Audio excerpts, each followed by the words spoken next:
कुलमान घिसिङलाई हटारै छाड्नुभयो। कुलमानलाई समर्थन गरेको झोकमा आफ्नै मन्त्रीलाई पनि निष्कासित गर्ने ठाउँमा पुर्याउनु भयो।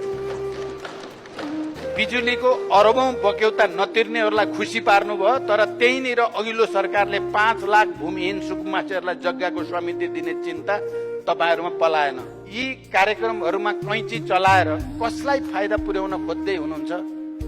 को बन्छ सुखी अनि कसको हुन्छ समृद्धि? स्वार्थ समूह र दलाल पुँजीपतिहरूको सेवामा तल्लीन सरकारका लागि दलित त को हुन् र? हिजो पनि पिँधमा मिल्काइएकै हो, आज पनि त्यही गर्न खोज्दै हुनुहुन्छ। प्रधानमन्त्रीजीले बारम्बार सुखी नेपाली समृद्ध नेपालको नारा भनिराख्नुहुन्छ। म सोध्न चाहन्छु प्रधानमन्त्रीज्यू, सरकारको नीति तथा कार्यक्रमबाट नै दलितलाई बहिष्कार गरेर कुन नेपालीलाई खुसी बनाउन खोज्नु भएको हो? मसँग बदला लिने न्यूमा दलित, महिला, श्रमिक समुदायका पक्षमा, घाइते अपाङ्गका पक्षमा गत सरकारबाट बजेट मार्फत अघि सारेका कार्यक्रमहरू नच्यातियोस्। 47 पछि सार्वजनिक जिम्मेवारीमा रहेका सबै व्यक्तिहरूको सम्पत्ति छानबिन गर्न उच्च स्तरीय आयोग निर्माण गर्ने कुरा नीति तथा कार्यक्रममा समावेश गरियोस्। अहिलेसम्म चर्चामा रहेका सबै काण्डहरूको न्यायिक छानबिन गर्ने विषय समेटियोस्। होइन भने भ्रष्टाचार र कुशासनको पोखरीमा नुहाएर सुशासनको कुरा गर्नु बादशाहको नयाँ लुगा भन्दा बाहेक अरू केही हुने छैन भन्ने कुरा पनि म स्पष्ट गर्न चाहन्छु।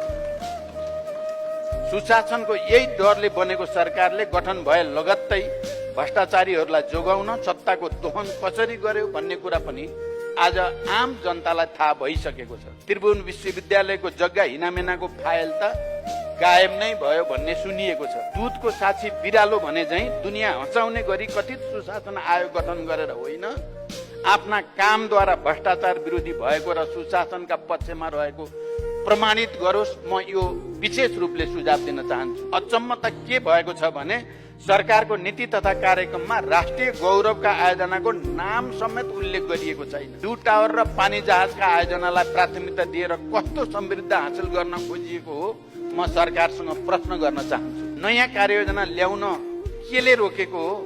2/3 सरकारलाई मैले बुझ्न सकेको छैन।